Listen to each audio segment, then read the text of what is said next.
interested in what you have said, so I think that we have some members that have questions for you. But first, we give the floor to Yasmin Ullah, and after I will give the floor to the MEPs for the questions. So you stay with us. We hear from Yasmin, and after some questions from the MEPs. Thank you.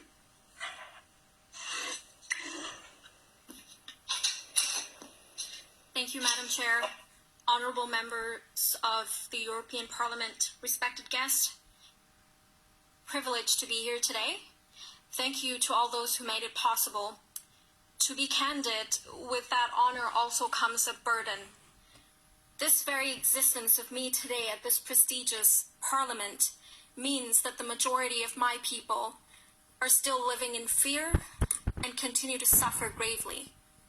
Fear has been one of the common experience that defines who we are as a Rohingya, regardless of gender, sexuality, class, age, or our socio-economic background.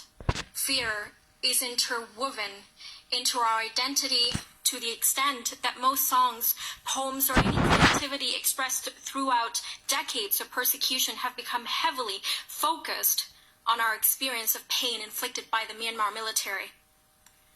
The experience then slowly morphs into the feeling of helplessness and the feeling of being trapped.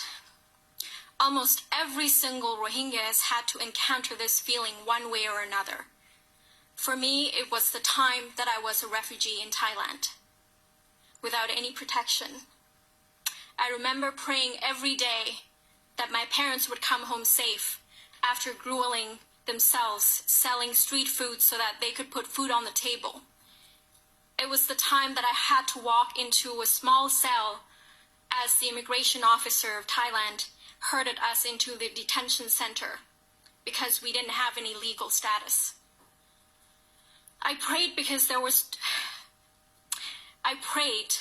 that we wouldn't be deported to Myanmar like I had never prayed before in my life. I prayed because there was no other way of being. The pain of being a Rohingya and wanting to self-identify ourselves as such can be equated with the pain of imprisonment.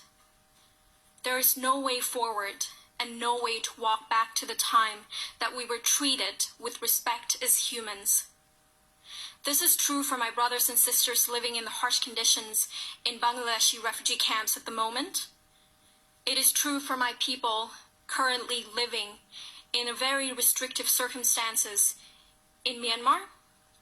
It also applies to those living scattered everywhere else in the world, especially in one of those ASEAN countries, fearing that they would be arrested for being Rohingya. We went from being contributors of the Myanmar society to refugees, to boat people and illegal Bengalis.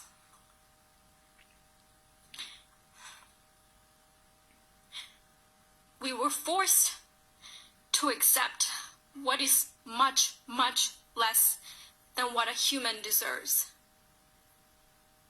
This is destructive to our sense of self as a whole. The issue of Rohingya citizenship, or the origin of our decades-long struggle, may seem mechanical to some, especially the Myanmar civilian government, whose narratives of the need to verify my people with the national verification card that stamped them a foreigner, when applied, this was repeated at the International Court of Justice just last month. But it is much more fundamental to what citizenship would warrant us as a people, because we are rightful to the region of Rakhine. This widespread oppression or any clearance operations by the military is merely done in pursuit of economic incentives, for the developmental funds from the various actors, including Japan, China, and others. The more the country presents itself as open for business, the more Rohingya and other ethnic minorities suffer at the hands of Myanmar Authority. Massive amount of foreign investments and business dealings have helped the various government and military institutions of Myanmar to stay afloat in complete denial of any violations of international human rights law and genocide as the most serious allegations of all. If there was any doubt that the civilian government, including Aung San Suu Kyi, the state councillor, took part in the whitewashing and the dismissing of the persecution of Rohingya, just a couple of days ago, the Myanmar President's office released an executive summary on the report by the so-called Independent Commission of Inquiry, mimicking the exact language of the Myanmar military and dictators. Instead of implicating the Myanmar security forces and police, the President's office downplayed the suffering of Rohingya as armed conflict and communal violence. It also dismisses the allegations of mass rape, as well as sexual and gender-based violence, as unfounded or baseless without actually interviewing any victims from the camps. I have to be honest. When I saw this section of the summary, it hurts.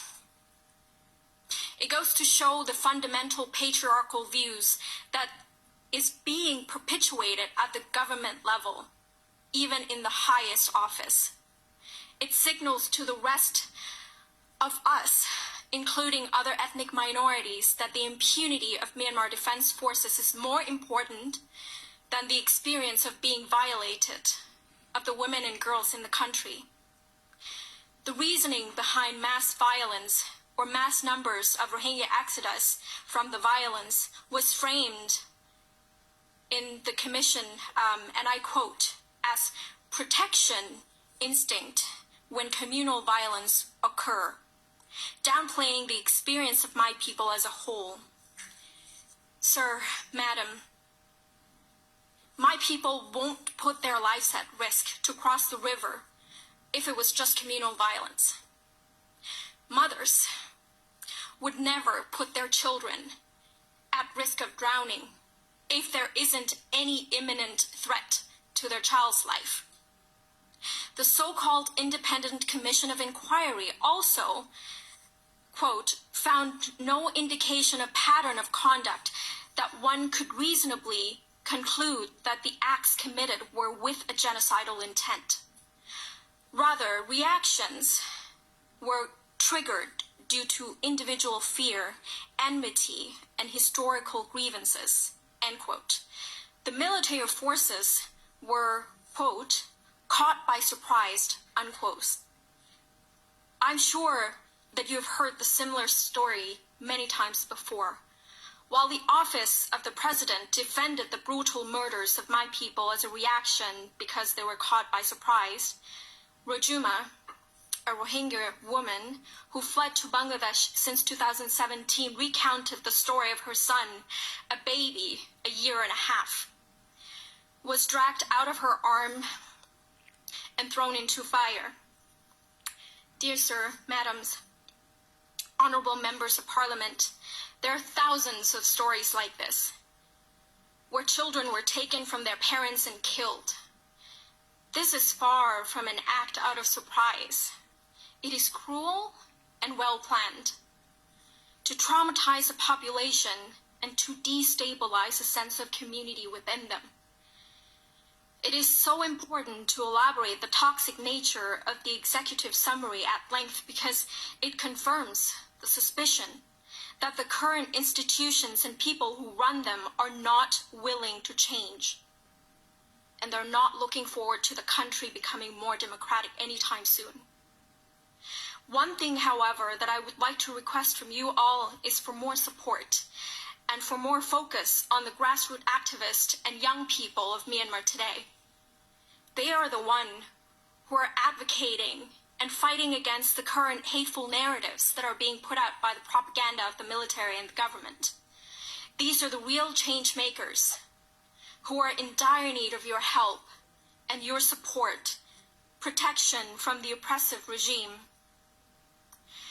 Given the unwillingness to change, I also think that it is time for the European Union to reconsider the preferential trade agreement, or the EBA, everything but arm. Since and I quote, the GSP regulation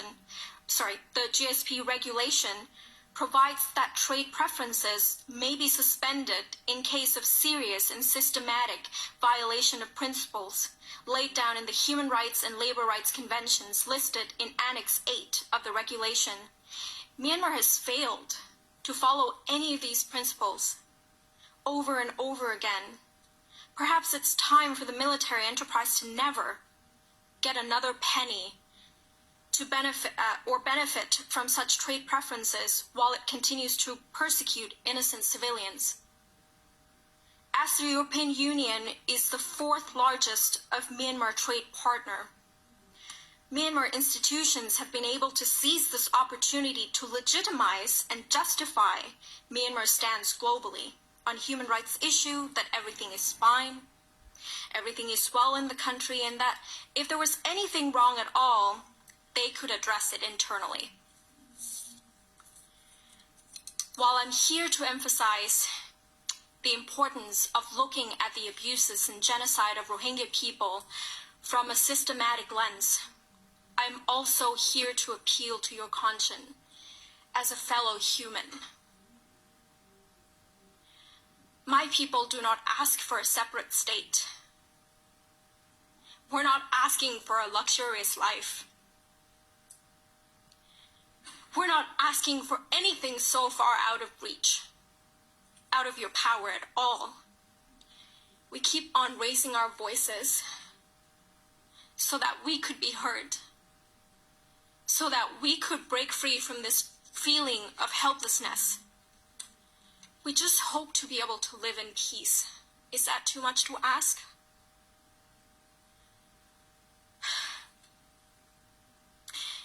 The European Union is well situated, as member states have experienced genocide and mass atrocity themselves. That's why we even have the Genocide Convention in the first place. Other international human rights mechanism today also was birthed from it. It is incumbent upon you all to use the expertise to uphold and advocate for punitive measures of these crimes committed and to prevent further suffering. The European Union also has a deep understanding of the refugee crisis. Thus, it would understand the situation that Bangladesh is in.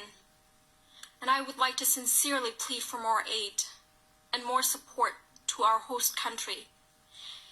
It would be so important that Bangladesh does not feel abandoned in this new reality. Finally, as the International Court of Justice will read out its order tomorrow, no matter what the court decides, I and my community truly hope that you will continue to stand with us,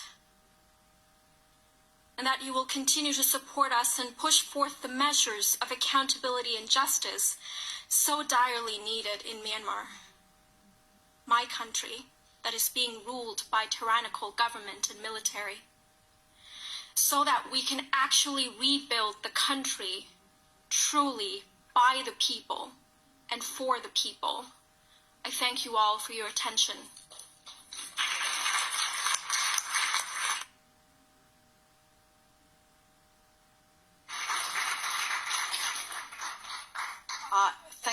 Thank you very much for your words. I will give the floor to the MEPs.